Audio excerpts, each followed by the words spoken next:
いや、最近ニュースなんか見てると、アルファベット3文字の経済用語がよく出てきますよね。その中でも、ROE って言葉は耳にしませんか？ ROE が改善したとか、ROE を重視する経営なんて言われると、なんだらすごそうだけど、一体何のことって思いません？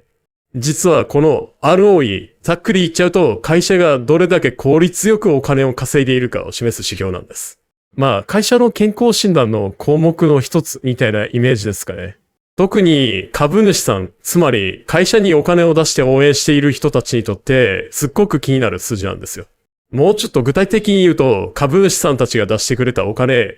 まあこれを自己資本って言います。会社が自由に使える元手みたいなもんですね。それを使って会社が1年間でどれくらいの利益、儲けを上げたのか、その割合を示しているんです。例えばですね、私が株主としてある会社に100万円を出資したとします。その会社が1年間頑張って10万円の利益を上げたとしましょう。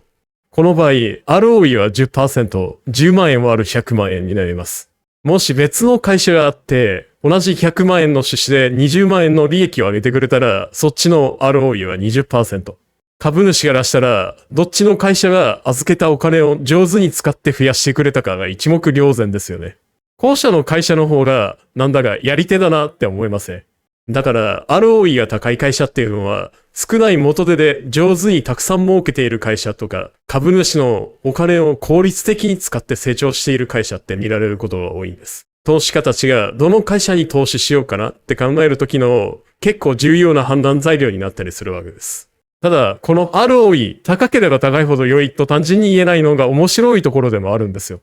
例えば、会社がたくさん借金をして、そのお金で大きな事業をやって、結果として利益がたくさん出たとします。そうすると、ROE は高くなるんですけど、借金が多いってことは、ちょっとリスクも高いかもしれないですよね。それに、業種によっても平均的な ROE って違ってくるんです。例えば、大きな工場とか設備がたくさん必要な会社と、身軽な IT 系の会社とでは、お金の使い方も稼ぎ方も違いますから。